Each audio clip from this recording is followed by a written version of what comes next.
हरिओम. माझं नाव वसुधा वीरा सुनील सिंह सोनार, डोंबिवली पूर्व केंद्र. आम्ही साधारण 2005 पासून बापू परिवारात आहे. माझा अनुभव साधारण 5 वर्षापूर्वीचा आहे. अनुभव हा माझ्या नोकरी संदर्भात आहे.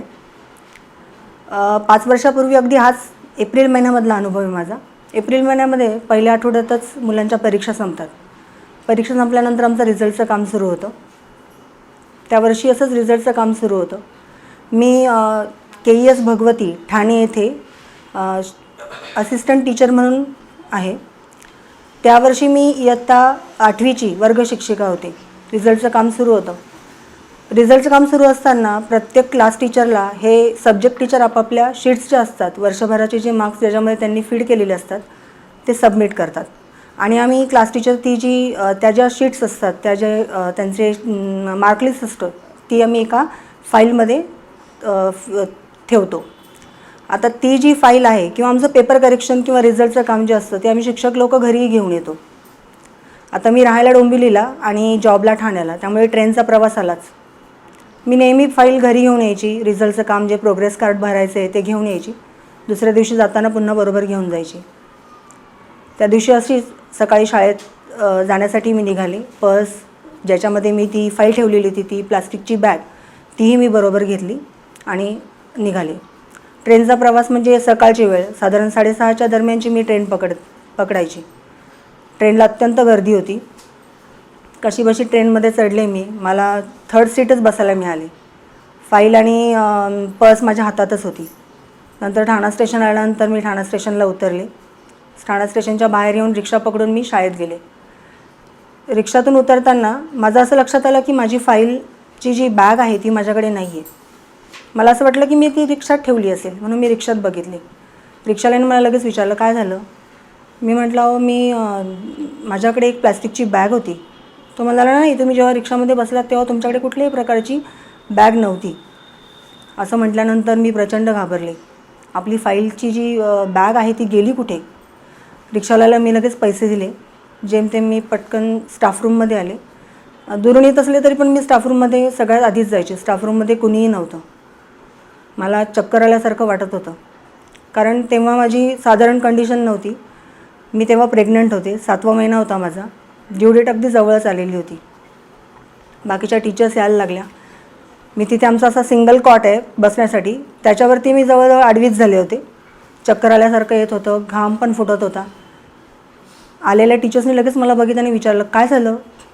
मी म्हटलं, अहो जी आपली मार्कशीटची जी फाईल असते त्याची जी बॅग आहे ती माझी गहाळ झाली. त्याही घाबरल्या खूप. तरी माझी ती परिस्थिती अशी बघितल्यानंतर त्या म्हणाल्या, तू घाबरू नको, तू टेन्शन घेऊ नको, तू असं टेन्शन घेतलं तर बाळावरती परिणाम होईल. त्यांनी लगेच पाणी वगैरे मला प्यायला दिलं. थोडंसं रिलॅक्स केलं मला. त्या मला म्हणायला लागल्या, तू अजिबात टेन्शन घेऊ नको, आपण काहीतरी करू. पण करण्यासारखं असं काहीही नव्हतं, कारण की वर्षभराचे 63 मुलांचे जे मार्क असतात सगळ्या विषयांचे आम्ही ते त्या फाईलमध्ये ठेवलेले होते. म्हणजे एका शीटच्या स्वरूपामध्ये ठेवलेले होते. आणि जर ती मला फाईल मिळाली नाही तर माझ्या इयत्तेचे जे 63 मुलं आहेत त्यांचा जो रिझल्ट आहे तो मला अजिबात लावता येणार नाही. ते जे 63 पालक होते ते माझ्या डोळ्यासमोर सतत येत होते की मला ते काय विचारतील की तुम्ही एवढे कसे केअरलेस आहे, ती फाईल गेली कुठे? त्या टीचर्स मला धीर देतच होत्या. त्याच्यातली एक जण मला म्हणाले, अगं तू एखाद्या वेळेस घरातून निघताना एखाद्या वेळेस घेतलीच नसशील, तू विचारून बघ तुझ्या मिस्टरांना फोन करून. मग मी मिस्टरांना फोन केला. त्यांना म्हटलं, माझी बॅग घरी राहिली आहे का? ते म्हणाले, नाही, तू निघताना बरोबर घेतली होतीस. अरे बापरे, मी घाबरले, तेही फोनवरती घाबरले होते, तरी ते मला धीर देत होते. ते मला म्हणाले की तू टेन्शन घेऊ नकोस, तू शांत राहा, मी डोंबिवली स्टेशनला जाऊन स्टेशनवरती जाऊन बघूया काही होतं आहे का, मी प्रयत्न करतो. त्याप्रमाणे ते गेले. तिथे त्यांनी स्टेशन मास्तरांच्या ऑफिसमध्ये जाऊन त्यांनी तशी चौकशी केली. आता 5-5, 6-6 मिनिटाच्या अंतरावरती जी गाड्यांची आपल्याकडे फ्रिक्वेन्सी असते त्या गाडीमध्ये समजा ही जर बॅग पडली आहे तर ती बॅग एवढ्या गर्दीमध्ये कुठे पडली असेल? एखाद्या वेळेस पायाने वगैरे लागून ती एखाद्या वेळेस खालीही पडली असेल, ट्रॅकवरती पडली असेल. एक तर अशी काही अगदी सीलबंद बॅग नव्हती माझी ती. त्याच्यामधून ते काही कागदपत्र इकडे तिकडे होऊ शकले असते. ते एक मनामध्ये टेन्शन होतंच. तरी मी स्टाफरूममध्ये बाकीच्या टीचर्स मला किती वेळ धीर देणार, त्या त्यांची कामं करत होत्या. माझ्याकडे काम करण्यासारखं काही नव्हतं. कारण की रिझल्टचं जे काही काम आहे ते सगळं त्या फाईलमध्येच होतं. मला बसण्याव्यतिरिक्त माझ्याकडे काही हे नव्हतं, मी बसून होते. नंतर आमच्या प्रिन्सिपल मॅडम आल्या, मी त्यांच्या केबिनमध्ये गेले. मॅडमला सांगितलं, मॅडम अशी अशी माझी जी फाईल होती ती गहाळ झाली आहे. मॅडम माझ्याकडे बघतच राहिल्या. त्या मला म्हणाल्या, आता जे काही होणार आहे, जी काही तुम्हाला उत्तरं द्यायची ती तुम्हालाच द्यायची, त्यामुळे आता तुम्हीच बघून घ्या काय करायचं आहे ते.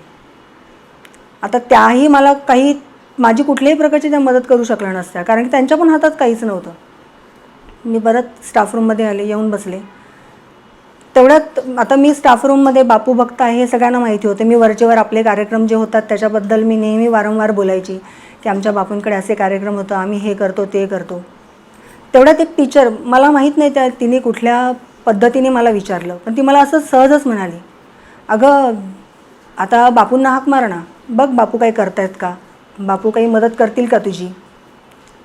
तोपर्यंत त्या टेन्शनमध्ये काय माहीत नाही मला, पण माझ्या डोक्यात ते कदाचित आलं नाही. पण ती जसं मला बोलली तशी मी अगदी आत्मविश्वासाने त्या सगळ्या टीचर्सला म्हणाले, हो माझा बापू मला माझी फाईल नक्की मिळवून देईल.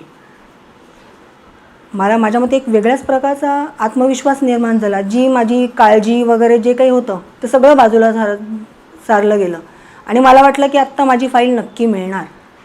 असं म्हणते ना म्हणते, म्हणजे आता मी साधारण 7:20च्या आसपास आमचा रिपोर्टिंग टाईम असं तेव्हापर्यंत मी गेलेली होते आणि तो जो टायमिंग झाला होता तो 9:30चा टायमिंग झालेला होता. त्यानंतर लगेच मी असं बोलते ना बोलते लगेच खालून आमची पिऊन आली. ती मला म्हणाली, वसुधा टीचर तुमच्यासाठी आपल्या ऑफिसमध्ये एक फोन आला आहे. फोन कुणाचा आहे तो माहिती नाही आम्हाला.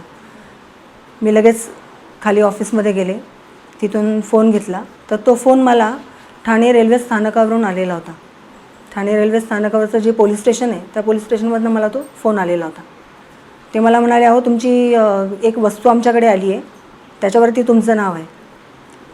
आता अशक्यचं शक्य हे माझा बापू घडवणार हे मला नक्की माहितीच होतं, पण तरी देखील ती फाईल माझीच असेल का किंवा ती जी बॅग सापडली ती माझीच असेल का याची जरा मला थोडीशी काळजी वाटत होती. मी लगेच मॅडमला सांगितलं, मॅडम माझं काहीतरी वस्तू ठाणे पोलीस स्टेशन तिथे सापडलेली आहे. मॅडम म्हणाले, हो का, जा मग तुम्ही. मी लगेच स्टाफ रूममध्ये आले. स्टाफ रूममध्ये आल्यानंतर मी लगेच सगळ्या टीचर्स सांगितलं, मी तुम्हाला आत्ता म्हटले होते ना की माझा बापू माझी फाईल नक्की शोधून देईल. मला आत्ता फोन आला आहे, तिथे एक फाईल सापडली आहे. त्याही माझ्याकडे बघतच राहिल्या, कारण की त्यांच्यासाठी पण तो एक आश्चर्याचा धक्का होता. कारण की इतके दिवस मी त्यांना काय आपले कार्यक्रम काय होतात बापूंबद्दल ह्या सगळ्या गोष्टी सांगत होत्या, पण हा एक लाईव्ह अनुभव असतो हा त्यांना आलेला होता. त्याही माझ्याकडे बघतच राहिल्या. मी लगेच पटकन मिस्टरांना फोन केला. मिस्टर मला म्हणाले, मी येतो. मी म्हटलं, नाही तुम्ही येऊ नका, मी आधी जाऊन बघते. मी लगेच ठाणे रेल्वे स्टेशन तिथे गेले. तिथे गेल्यानंतर त्यांनी सांगितलेल्याबरोबर त्या ऑफिसमध्ये मी गेले. तिथे अधिकाऱ्यांना मी विचारलं, माझं नाव सांगितलं. ते म्हणाले, हो थांबा. त्यांनी लगेच ती माझी जी बॅग आहे ती काढली. त्या बॅगची ओळख पटवून त्यांनी ती माझ्या स्वाधीन केली. मी ती फाईल ओपन करून बघितली तर फाईलला अजिबात कुठल्याही प्रकारचा धक्का पोहोचलेला नव्हता. अगदी अलगद ती फाईल माझ्यापर्यंत आलेली होती. म्हणजे कुठेही गर्दीमध्ये असं जसं काहीही झालेलं नव्हतं. त्यातल्या मी शीट्स व्यवस्थित चेक केल्या, त्याही अगदी सगळ्या व्यवस्थित होत्या.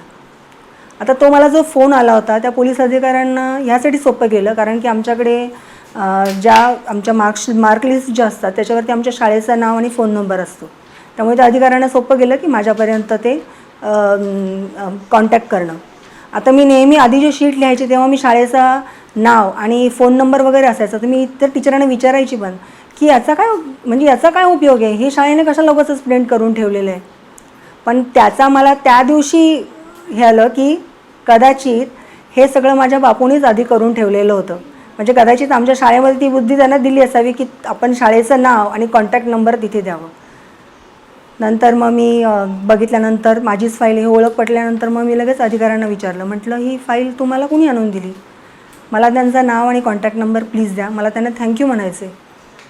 ते म्हणाले, अहो ही फाईल जी आहे ती एका लेडीने आणून दिली आमच्याकडे आणि त्या लेडीने काही नंबर वगैरे त्यांचा दिला नाही, कारण की ही फाईल त्यांना मिळालीच नाही. ही फाईल त्यांना बाहेर कुणीतरी एका वेगळ्याच व्यक्तीने दिली आणि ती व्यक्ती बहुतेक इथपर्यंत येण्यासाठी त्यांना संकोच वाटत होता. त्यामुळे ती फाईल त्या लेडीकडे त्यांनी दिली आणि त्यांनी सांगितलं की प्लीज ही एवढी जरा आतमध्ये नेऊन द्या. असं ऐकल्यानंतर ती व्यक्ती कोण हा प्रश्न पडण्यापेक्षा ती व्यक्ती 108% माझा बापूच होता. माझ्या बापूनी एका वेगळ्या रूपात माझी ती जी फाईल होती ती स्वतः प्रत्यक्ष तिथे त्या स्त्रीकडे सुपूर्द केली आणि त्या स्त्रीने त्या आतमध्ये नेऊन दिली. अशा प्रकारे म्हणजे अशक्यचं शक्य करणं हे फक्त आणि फक्त आपल्या बापूंना शक्य आहे. आणि आपण सगळे इतके लकी आहोत की आपण आज बापूंच्या छत्रछायेखाली आहे. हरिओम श्रीराम अंबज्ञ.